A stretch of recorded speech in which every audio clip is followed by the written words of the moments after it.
Hello, my beautiful souls. Welcome sa ating tarot reading sessions. Keep in mind, general reading po ito. Maring mag-resonate, maring hindi. Kunin nyo na lang po kung para sa inyo and leave the rest. Maring mag-shift the energies or magkabaliktad ang sitwasyon. Kaya kayo na pong bahala kung saan kayo nakalugar sa reading natin. So, let's see.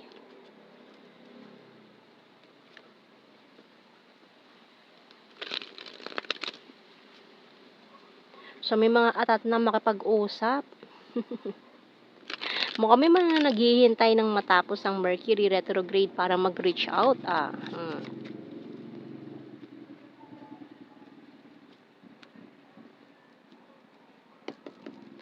So, we have here the Four of Cups. Pero natatakot tong taong ito na baka ma-reject siya or i-ignore. Ayan. And we also have here the Hermit. So, ang tagal nitong taong to na nagkulong, nag-isolate, nag-isip-isip, nagplano, nag-isip ng plano kung anong gagawin niya. So, we have here the Nine of Pentacles, Ten of Wands, the Knight of Swords, Ten of Pentacles, uy, 10-10, Four of Pentacles, and the Queen of Pentacles. Bottom card is the Six of Pentacles, puro Pentacles. Lakas ng Earth sign. Taurus, Virgo, Capricorn, ayan, mga signs. So, especially Virgo, ayan, ang lakas ni Virgo natin dito. So, kuha muna tayo ng signs and symbol cards. So, we have here magnifying glass. So, itong taong ito ay still holding on, umaasa. May umaasa pa rin dito. Pero natatakot kasi siya, baka ma-reject mo kapag once na mag-reach out siya sa'yo. So, we have money, camera, key, medication, and falling star.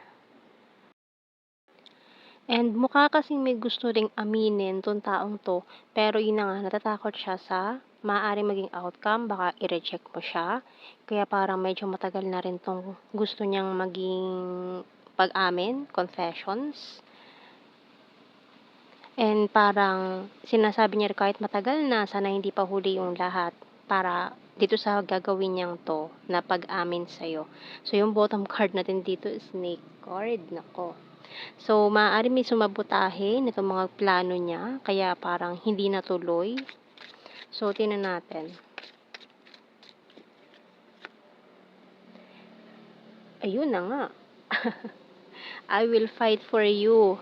I regret rejecting you.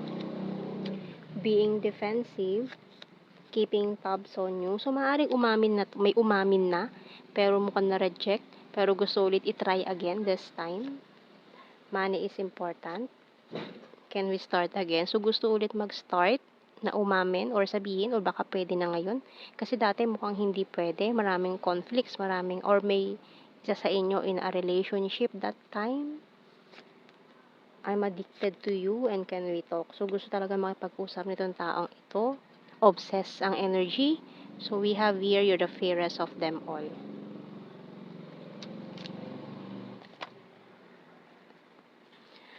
So, tingnan natin. Maaaring may umamin na sa inyo before kaso nagkaroon nga ng rejection. Pero yung isa parang nagsisi siya na bakit tinanggihan. Ayan, I regret rejecting you.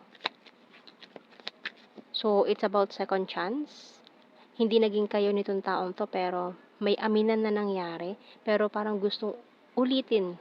Sana ngayon pwede pa. Ayan. Feel you leaving me behind. I love you. I'm grateful for the spiritual lesson. Sometimes I stay awake thinking about you. I don't react when people mention you. The timing just wasn't right for us.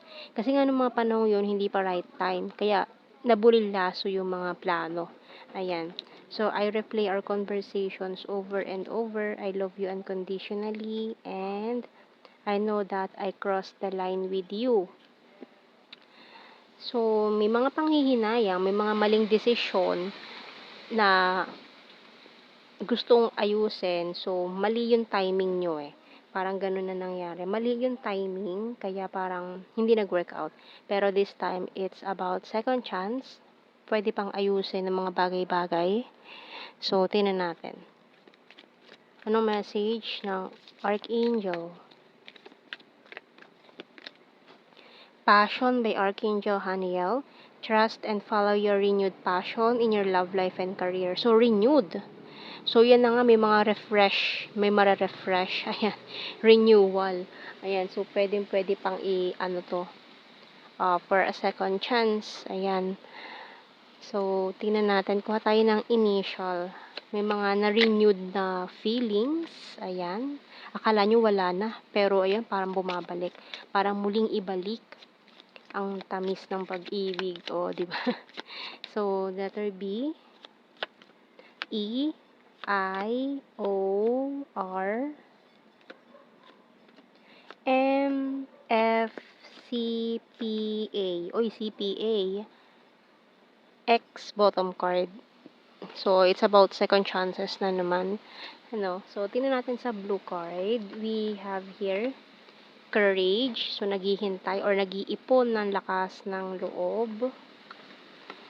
Union of Hearts again. And confessions. Ayun na nga, oh. Confessions. So, ayun na nga. Parang aamin na naman siya na maaaring aminin niya na hindi pa rin nawawala yun feelings niya sa'yo or mahal ka pa rin niya hanggang ngayon. So, nag-iipon lang talaga siya ng lakas ng loob para aminin to or sabihin niya ulit sa'yo. Kasi parang hindi natuloy. Kumbaga, kung gusto niya nang gawin sana to dati, hindi natuloy or nabulilyaso or may sumabotahe sa plano niya. Kaya hindi natuloy dati.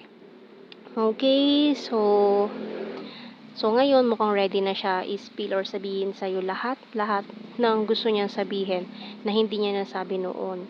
So, tingnan natin sa general signs and messages. Sarcastic, August, fantastic friend, sumaring na friend zone pa. Divine feminine, January, long distance, quiet person, emotional, Libra, Sagittarius, Wands is fire sign, Aries, Leo, Sagittarius, Chaser, very serious, sweet, March, November, 4, friendly, number 5, smart, past person, soulmate, September, popular, trustworthy, Aries, skin tag, and June, February. So, yan, may mga sumabotahe nga ng mga plastic persons. And last card natin, December. So, yan ang ating reading. Thank you for watching. Take care and God bless. See you in our next reading, guys. Bye-bye.